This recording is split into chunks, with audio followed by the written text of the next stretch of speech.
masama ang loob. I have never dictated my position on any of you. You know that. I've always supported your independence, which is probably why I face my demise today. Senador Mig Zubiri, dismayado at aminadong masama ang kanyang loob at wasak ang puso matapos tila tinaksilan ng inakalang mga kakampi ngunit kabilang pala sa mga bumoto para siya ay mapatalsik bilang Senate President. Kamusta mga kababayan? Welcome back sa News Info PH at sa mga bago pa lang ay huwag mong kalimutan na mag-subscribe at i-click ang notification bell at baka ikaw na ang susunod na makakatanggap ng pa-GCash. Ito na mga kababayan ang mainit na isyu ngayon. Durog ang puso ng butihing senador na si Mig Zubiri matapos pinagkaisahan at patalsikin sa pwesto bilang Senate President. Ayon pa kay Senador Zubiri ay talagang dismayado siya dahil tila napagkaisahan siya ng mga kapwa niya senador. Bago pa umano ito ay meron pa umanong nagtitek sa kanya na sumusuporta sila o nasa likod lang sila kay Senador Zubiri at suportado ang senador.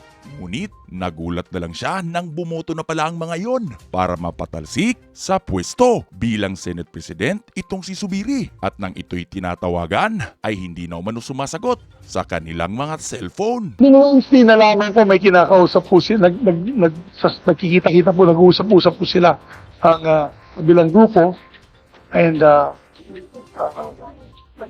yun, nag-umpisa na po. So, nagbabantayan po kami ng weekend and medyo masama nga loob ko dahil meron pa mga nagte-text sa akin, we're with you, full support po kami.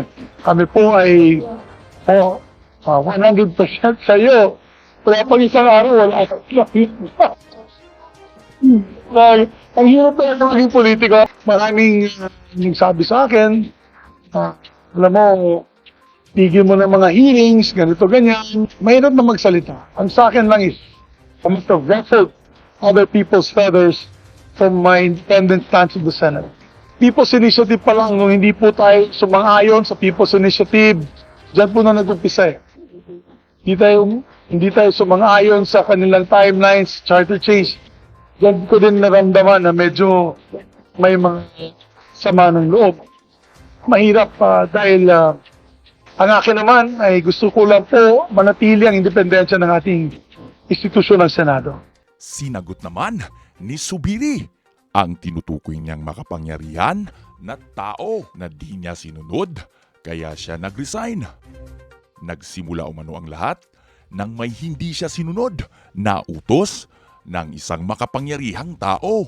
Sino kaya sa tingin niyo mga kababayan itong makapangyarihang tao na nag-utos kay Senador Mig Zubiri na hindi niya sinunod? Kaya ito ginawan ng paraan para palitan ito sa pwesto bilang Senate President. Very influential people siguro nagtampo sa akin. Lalo-lalo na itong ang balita sa akin. Marami nagkwento sa akin na dahil sa mga hearings ni Bato ay may mga nagtampo sa akin na bakit ko daw tinuloy ang hearing. I don't want to make guesses, but people that are influential enough to secure the votes. Alam mo, nung Sabado, ang daming nagte-text sa akin, may suporta, full support. Pagkatapos ng 24 oras po, paggising ko, di na sumasagot sa akin. Kaya, alam mo, medyo heartbroken po ako sa mga pangyayaring ito. Sino kaya sa tingin mo kabayan? I-comment ang sagot mo sa comment section at baka ang comment mo ang mapili namin na mabigyan ng papremyo. Hindi naman makapaniwala si Senador Zubiri na isa sa mga buboto si Senador Ronald Bato de la Rosa para mapalitan siya sa pagka-Senate President. Then po ako'y dumbfounded. Talagang hindi ko mag-get, hindi ko talaga maisip, hindi ko talaga mag-grasp yung pangyayari. Pero nag-usap. At least alam niya na dinipensahan ko siya bilang isang chairman ng committee. At dahil dyan, nagkaroon po ng sakripisyo. Ako yung sakripisyo dyan. Na nawala po ako sa sakripisyo. Sinabi ko sa kanya, bigyan niya ako ng pagkakataon. Hindi ko pa talaga ma-process. Komento, Yeah. process. Hindi ko pa ma-process yung pangyayari. So sabi ko, give me time, hinakap mo pa yung asawa ko. Hinakap mo pa yung asawa ko.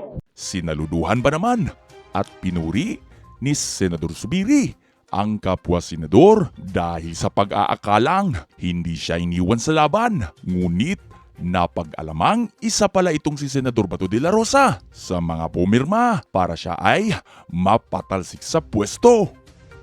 May paiyak-iyak pa kasi itong si Senador Bato de la Rosa sa pagbaba sa pwesto ni Senador Zubiri at may payakap-yakap pa ito sa asawa ni Senador Zubiri. Tapos malalamang kasama pala siya sa bumoto upang mapalitan si Zubiri bilang Senate President. Ikaw ba kabayan? Ano ang magiging reaksyon mo kung sa'yo nangyari ito? Yung inakala mong kaibigan o kakampi mo ay palihim ka palang trinaydor ng patalikod. Ang hirap na talaga magtiwala sa panahon ngayon. Baka yung katabi mo kabayan or kakilala mo na nagsasabing masaya siya sa naabot mo or achievements mo ay inggit pala at naghahanap lang ng mga bagay na makakahila sa iyo pababa. Anyways mga kababayan, agad namang nagsorry itong si Senador Bato at nagbigay ng kanyang paliwanag at dinipinsahan ang kanyang sarili. My commander, I'm so sorry. We lost the war. Kaya ako napaiyak dahil nga hindi naman sasama ng loob, parang kuwan lang. Nahiya ako sa kanya dahil hindi ko napanalo yung gira para sa kanya na majority wins.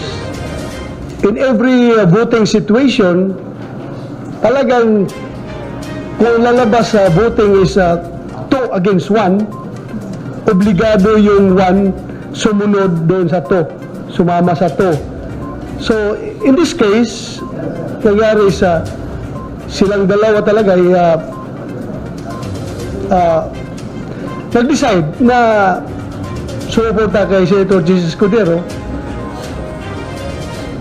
Ako ay naiwan. I want to stay with ayaw ko sana. Pero yun nga, may usapan kami. Ang pag-iyak daw ni De La Rosa ay inamin niya na nahiya siya kay Zubiri dahil hindi niya umano na ipanalo ang kanilang laban. Kaya ako napaiyak dahil nga hindi naman sasama ng loob, parang kuwan lang.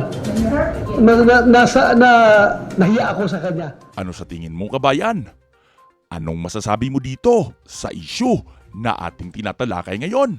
Mag-iwan ng komento sa comment section para yan ang ating pag-uusapan sa next video na ating i-upload.